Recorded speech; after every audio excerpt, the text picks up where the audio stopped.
Lorsqu'on envisage certains futurs possibles pour l'humanité, on entre facilement dans deux familles de scénarios, utopiques ou dystopiques. C'est un peu simpliste comme catégorisation. Les utopies sont des visions idéalisées d'une société parfaite. Le mot vient du grec qui signifie en aucun lieu, donc un endroit qui n'existe pas. Car lorsque des humains imparfaits tentent d'atteindre la perfection, personnelle, politique, économique et sociale, ils échouent. L'histoire des tentatives de mise en pratique d'idées utopiques est parsemée de désastres humanitaires, conflits et nations en ruine.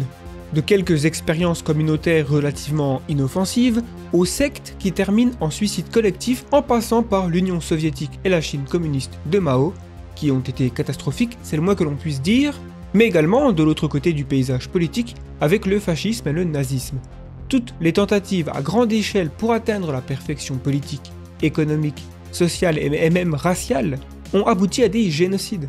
Des dizaines de millions de personnes assassinées par leur propre État ou tuées lors de conflits avec d'autres perçus comme bloquant la route vers l'utopie. Voilà ce qu'il se passe lorsqu'on élève les intérêts du groupe au-dessus des intérêts de l'individu et lorsque les gens sont traités comme des moyens pour atteindre un but plutôt que comme des buts en eux-mêmes. Le fait que nous soyons humains a une valeur en soi, selon le philosophe Emmanuel Kant. C'est un de ces impératifs catégoriques. Et quand on ne respecte pas ce principe, l'histoire nous prouve que l'on court tout droit à la catastrophe. Au lieu de l'utopie ou de la dystopie, pensez à la protopie. Un terme inventé par le futuriste Kevin Kelly, créateur du magazine Wired. C'est l'idée d'un progrès qui évolue de manière incrémentale, où chaque décennie est mieux que la précédente, mais pas de beaucoup, juste un petit peu. Presque tous les progrès en technosciences, politique et éthique sont de nature protopique. Bien qu'il puisse y avoir quelques cracks sur la chaussée, comme les guerres mondiales du XXe siècle, l'histoire humaine possède cette caractéristique protopique dans bien des domaines. Un tel progrès protopique incrémental est ce que nous voyons dans la plupart des technologies.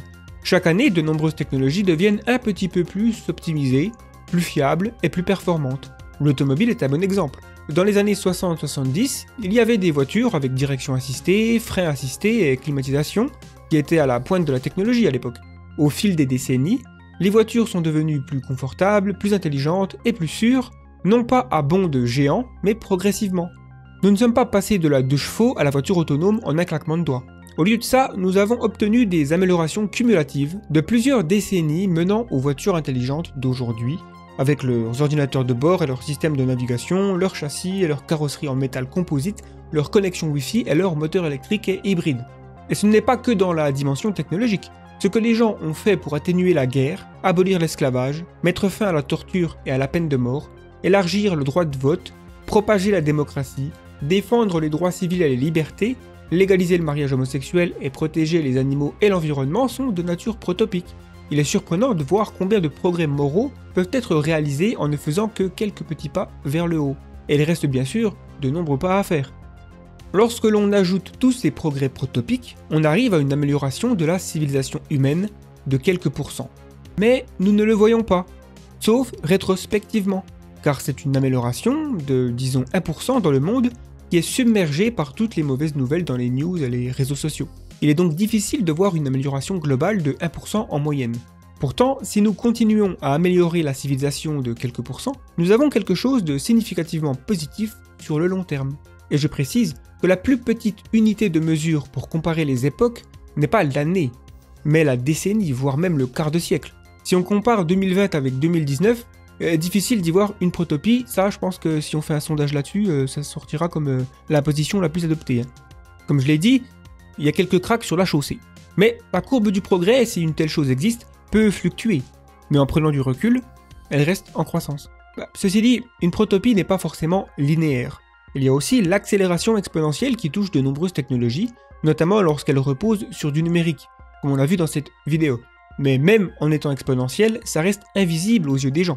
Avez-vous remarqué que la récente PlayStation 5 a à peu près la puissance de calcul du superordinateur le plus puissant au monde en l'an 2000 ? Alors il faut bien préciser qu'une protopie ne possède pas un caractère inéluctable. Ce n'est pas quelque chose qui a été mis en mouvement par une divinité. Ce n'est pas une loi de la nature. Et ce n'est pas non plus tout rose bonbon. Une protopie contient aussi de nouveaux problèmes. Pourtant, d'une manière générale, on préfère se retrouver dans la nouvelle situation avec ces nouveaux problèmes plutôt que revenir à l'ancienne. En fait, il est impossible de se trouver dans une position où les problèmes ne surviennent pas. Mais tous les problèmes sont solubles, si tant est que les solutions soient permises par les lois de la physique. Peut-on donc conclure que le temps qui passe est créateur de progrès? C'est en tout cas un des fondements de la philosophie des Lumières. Mais elle entre en conflit avec une autre idée que l'on peut défendre, le fait que le temps qui passe est corrupteur. L'entropie inéluctable de l'univers et des systèmes entraîne une dégradation, et donc nous suivons une trajectoire négative.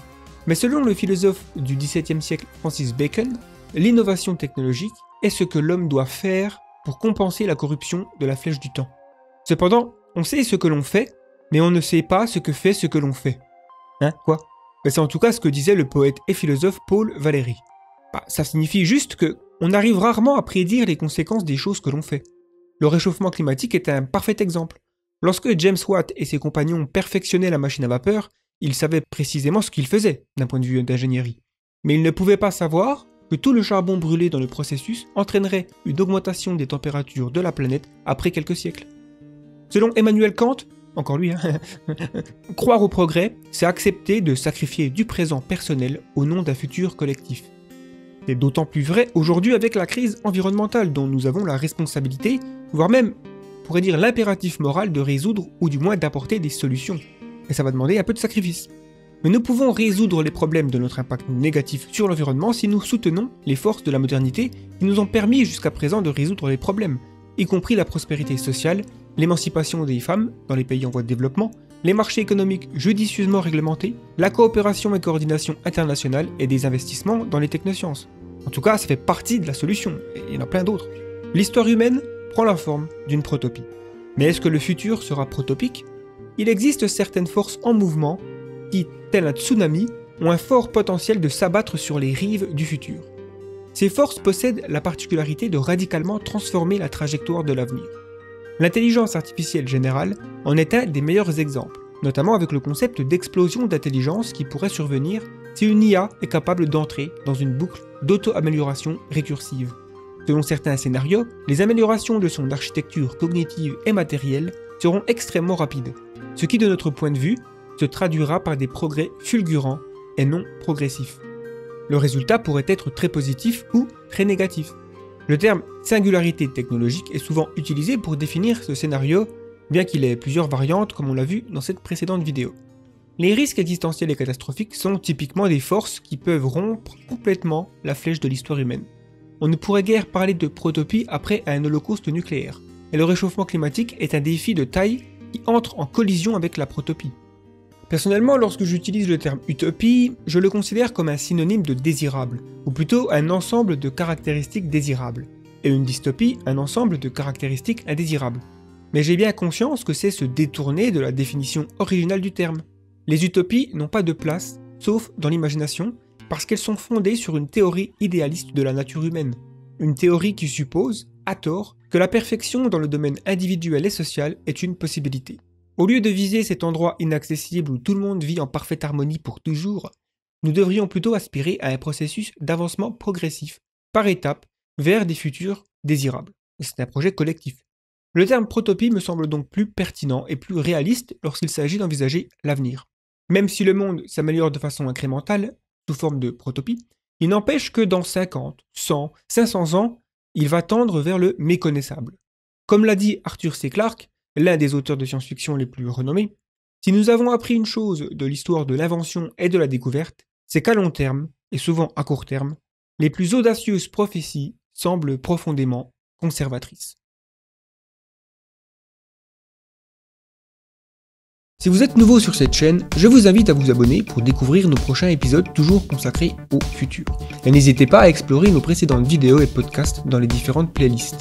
Merci de cliquer sur j'aime ou j'aime pas afin de nous rendre plus visibles aux algorithmes de YouTube, ce qui aide la chaîne à croître. Si vous avez des remarques ou un avis à donner, les commentaires sont là pour ça et vous pouvez aussi rejoindre le Discord The Flares, lien dans la description. Et enfin, sur le site the-flares.com, nous produisons du contenu exclusif premium, comme des documentaires ou des résumés audio de livres. L'avenir est une nuit noire dans laquelle nous ne pouvons pas nous permettre d'avancer aveuglément. C'était Gaëtan pour le collectif The Flares. Nous sommes vos fusées éclairantes. Nous sommes The Flares. Merci et à bientôt.